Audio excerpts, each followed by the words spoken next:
Yeah, but that was for me. I really did like. Well, I don't know. I guess we could just start getting into it, right? Yeah, I can just start getting into it. Our first impressions were very odd in this one. So, I'll be honest.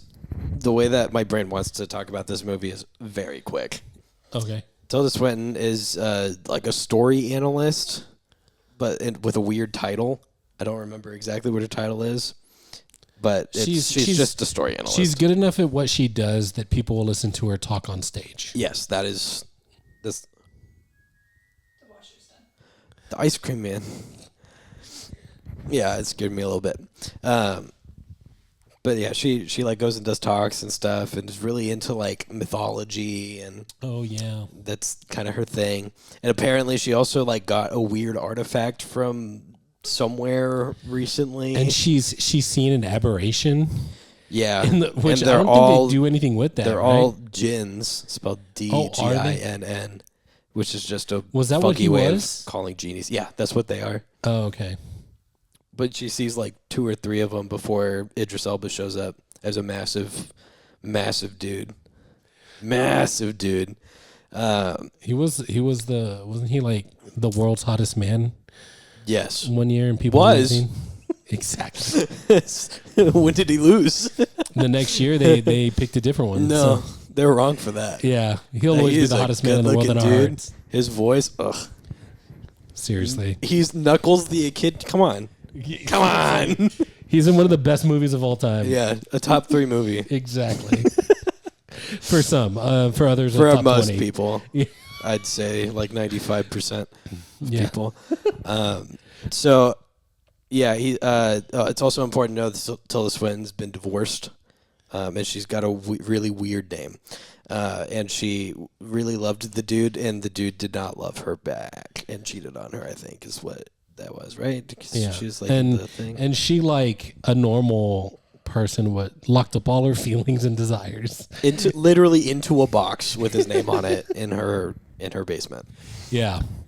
Which I also thought was like, oh, okay, weird. Metaphorical, but... Yeah, a very literal metaphor there. Yeah, I think she's that, but her character is that type. She is. She is the type to box things up. Yeah, quite literally.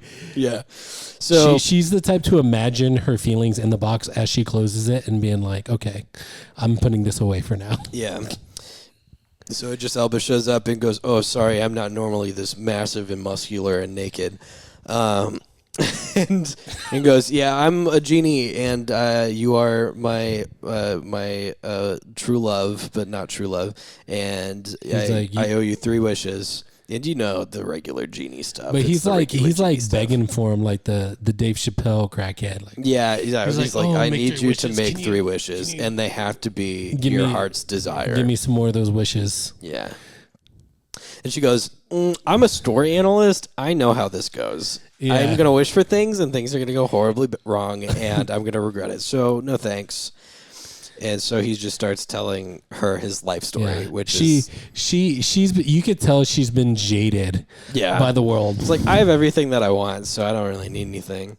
You would think that she lived in America and not wherever she was. England, apparently. Well, she wasn't there originally. She went back to England later on in the movie. So I don't know where she was. Oh, yeah, she was somewhere in America. Was she in America? Yeah. Okay, well then maybe that's why she was so depressed. Yeah, fair enough. She got sick and had to pay a medical bill.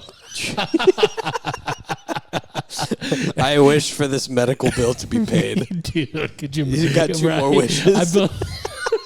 I feel like that's what normal people in America would do. I wish that you could just pay all my bills for me. I wish the mortgage was fully paid off. That's free healthcare for life for my family and me. He just teleports you to Canada.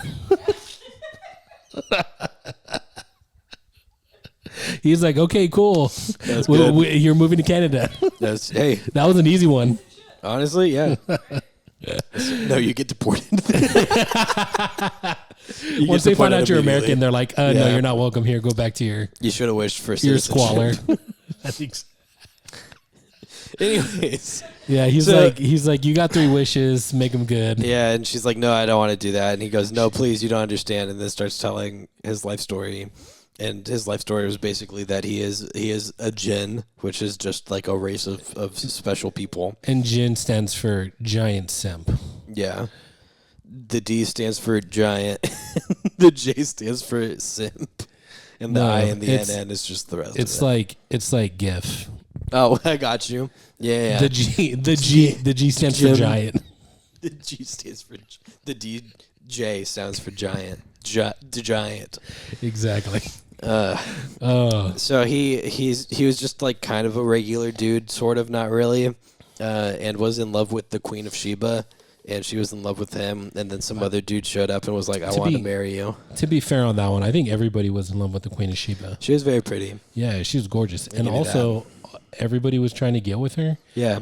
And even this one dude, even the jinn with magical powers can seal the deal. Right. Get it sealed, like sealed in a lamp. I like that. But Solomon was apparently just the man. She put him on an impossible quest to do things, and he solved all of it, including she was telling her what women truly desire. Yeah, and he was like, bet. Yeah, he figured that one out. And so Idris Elba is old news now. And dude, I mean, King Solomon though, he was also pretty good looking. He had major swag. He did, and locked Idris Elba into a lamp where he is now supposed to. While he was with the Jin's girl, he sealed him into. He literally was like, "Yeah, you're out of here, bro." Yeah, now he has to grant 3 wishes to fulfillment. Yeah. Of somebody's heart's desire, because his heart's desire was to be with the Queen of Sheba, and then he can be freed from his bonds of granting wishes. I feel like this is a moment where, like, with the Green Goblin, he said, "You have the power to have anything you want, but you're too weak to take it." Yeah, it's very true. Because his whole life is just a comedy of errors at this point. Yeah, it also reminds me of the actual, like, Aladdin. He's like, ultimate cosmic power. Itty bitty living space. Itty bitty living space. Yeah, and he goes on a long tirade about how for the first, 1,000 years that he was locked up, he prayed to every single god that he knew and didn't, that he could get out. And then when that didn't work, he kind of gave up and tried to, Pavlov himself into wanting to be locked up. And also prayed to continue to be locked up because he wanted to like it, and that also didn't work. That also sounds like something a kid would do. Yeah, you know what I mean? It's like, I like this. Yeah, I don't even want cookies. I love broccoli. You give me more broccoli, actually. And then he gets mad when he actually gets more broccoli. And thanks. And then he's like, being locked up for thousands of years. Please, sir, I want some more. This is where my brain wants to just speed through it, where he gets his first user of the lamp and grants 2 wishes, and then she dies, I think. Right? Yeah, the first girl was in love with the prince.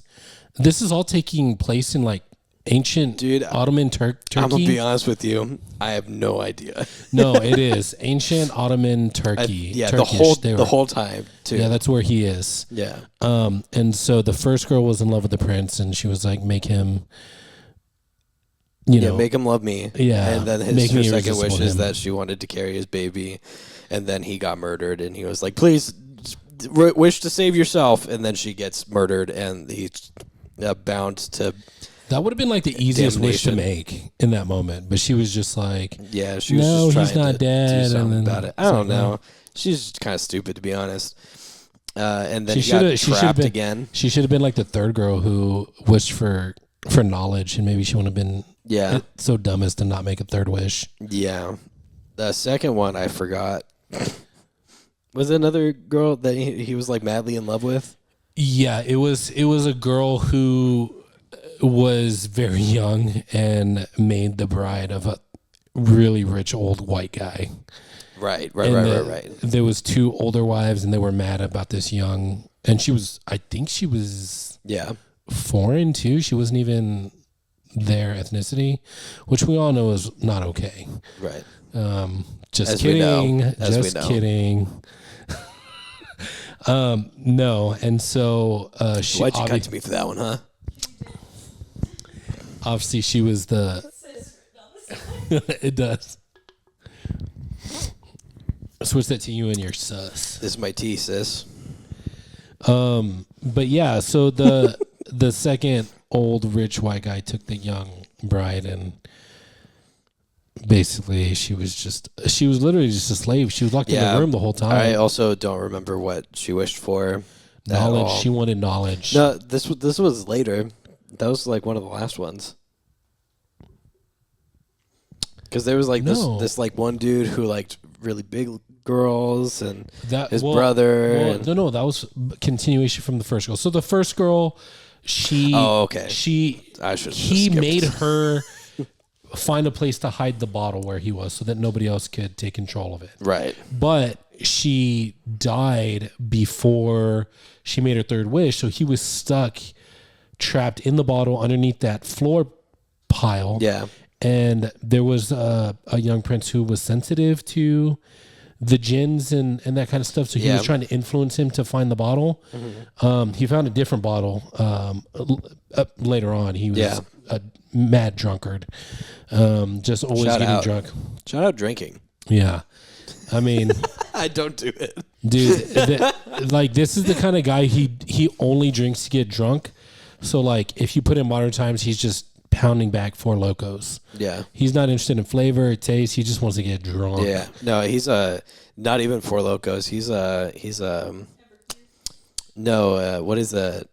Malort. He's a Malort guy. Yeah. Jepson's Malort. Yeah, he's been through wars and he's seen a lot and he just doesn't want to deal with it. And so his brother, who's apparently just been babied his whole life, he likes big women, but hey.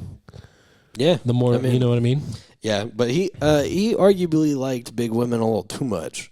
Like, he had like 17 of them in one room and would never leave. Yeah.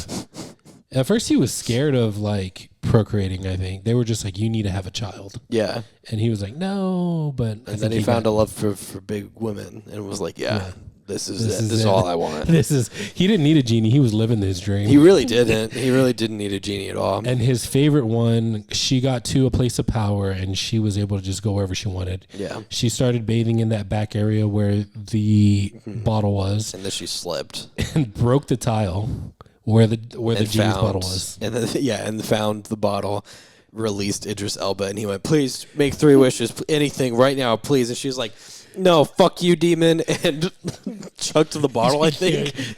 I think, or did she make, I think she just wished that I think she did make a wish. She was just like, I wish you were trapped at the bottom of the ocean. Yeah, that is what it was. So and then he was trapped at the bottom of the ocean. Yeah, so there wasn't a second. The second girl was the intellectual one, but it was just there was some drama in between. And then it eventually found the way to that lady who was imprisoned and just wanted knowledge and he was madly in love with her. Yeah, because she was like creating all the things that modern technology, like she was doing she created calculus. Yeah. And like had flying machines mocked up. And but nobody knew because she was locked in a room. Yeah, and electricity figured out. Yeah, she figured it all out. She figured out what he was made out of. Yeah, it's crazy. Yeah, it's crazy. And then, of course, that's where he makes the bottles of knowledge, but he makes one for himself because he cares about her so much, and he became like a force of negative for her. She hated it. So in order to make her happy, he would seal himself away every so often so she could get a reprieve from him or something. Right. And he was going to do it again. And she made one final wish, which was that she wishes that she had never met him and known about him. And that sealed him back into the bottle. And she didn't know. And she doesn't even know that it happened or that they were in love or anything. Yeah. And that was, I think, what sparked the stories. Yeah. Because Tilda Swinton's character, she said, "I'm starting to wish I've never met you." And then the room shakes. Like, no, please, no, please, no, please. Yeah, he gets the goosebumps. She's like, "Oh no, don't wish that." Yeah. And she's like, "Oh, what for?" And then he started telling the stories. Yeah, and then we finally get back to Tilda Swinton, and she's like, I actually have a wish now. No. Well, first, one thing I want to mention is that she's like, all right, fine. You know, I'll make their wishes. You know, I wish that I could drink this tea, and she takes a sip. I wish that I could eat this grape, and she eats a grape. And then she makes another, you know, wish that she just takes care of in the moment. Yeah. And he goes, that doesn't count. And then he's like, has to be an actual desire. He looked her in the eyeballs and he said, am I a joke to you? Yeah. He did actually say that, but in a genie way. Yeah. And then he told that story of the last girl, and that's what did it. Yeah, and she was like, "I do have a wish, but I fear it might be too much to ask of you, and you might not even be able to grant it. You might not be able to grant it, but I wish for you to love me, and for I to love you, in like the most fantasy romance way possible." I do think it is a little bit like hand wavy, and like it is this strong woman, because she was already like, no, never, I'm not going to do this. And yeah, she just melts immediately. But maybe we could like kiss a little bit and have dust sex, which they do. And then she goes, will you come back with me to England? And he goes, yes. And then goes back into his little bottle. Yeah, anything for you. And she freaks out at the airport because she doesn't want it to go through the x-ray machine. But they put it through the x-ray machine anyway. Yeah. And then they go home, and she goes, wow, we're here to love forever. And he goes, actually, all of these power lines and stuff, they bother my brain. Don't forget the bigoted neighbors who are definitely like, races shouldn't mix, and countries should only have their own people in them. Yeah, it's true. They're two old ladies. So just like modern America. Yeah. And they're like, hey, who's that guy you got in there? And she's like, don't mind your own fucking business who's that guy in there. Yeah. Who's that? Just because you can't get any guys. And then later she struts him out as her black boyfriend. Yeah, she does do that. We also get some fun things about how he hears electromagnetic pulses. So literally every phone call, TV, telephone wire, electrical cable, he hears it all. And he just has to try to suppress it all in his brain so that it doesn't. He's like Superman. Much. He hears everything. Yeah, and he's trying to filter it out. It's super relevant to the story, and comes in literally 30 minutes before the end of the movie. Just like, but not at the last minute, like certain Russians did in another movie with it. True. Well, no, they were hinted at the entire time. Literally, wasn't it like the last 10 minutes? We're talking about Love Hurts. It was like, hey, you know what? I was working with the Russians the whole time. Yeah, and then with all the electromagnetics hurting him, he finally came to his truth that running ain't living. Yeah, running ain't living. Yeah, she lives her life and then comes home and is like, I love you so much. Tell me about your day. It turns into, when we jump into the end, it turns into like Pirates of the Caribbean. Yeah. With Will Turner, Davy Jones locker situation. It's true because he can only come and see her every like 10 years or something, or 20 years. Yeah, because all of the electro waves turns him into dust almost, to where she finds him like in the basement, like literally falling apart, and she goes, speak to me, please speak to me. I wish that you could speak to me. And he goes, I'm fine. I'm actually fine. Let's go for a walk maybe, while he's like crumbling into dust. I love you. Let's do whatever you want to do. Yeah, I have a great night planned for us. We could go do that right now. And she's like, no, what's happening? He's like, I can suppress all the noise. I can do it. I will do it for you. And she's like, okay, this isn't working out. And then, I don't remember what her last wish was, but it was like I think she just wished for him to be free. Yeah, it was just like Aladdin. Yeah, so this is basically Aladdin, but they have sex. Yeah, except he wasn't multiple times. Yeah, he wasn't. And it's Idris Elba. Which honestly is not. Yeah, let's be real. You can't argue with that. Like, let's be real. That's pretty good. I'm just waiting for the day. Yeah, and then she packs up a box of his genie stuff and puts it in next to the box of her ex-husband's stuff, and then they meet in a park every once in a while. But she doesn't bottle up her feelings. But she does. Yeah, she doesn't bottle up her feelings. No, she frees them, and she allows him to go and just live in the world. Where running is living. Him running around the world is him living his dreams. That's the movie. That's honestly, actually, that's the whole movie. Yeah. He comes back every so often, and they have dinner, and he stays longer than he needs to, and and it's very sweet. And hey, you, how'd you like that episode? Did you like it? You like movies? You like this one? Do you? You should subscribe to this channel right now. Also, as well. Yeah, you got friends? Yeah, you do. Do you? Hopefully. Show it to them. Show this to them. Prove it. Prove it to us you got friends. There's other videos to watch too. Why don't you watch those if you're so cool? Yeah, prove you're not a bot. Leave a comment. Word.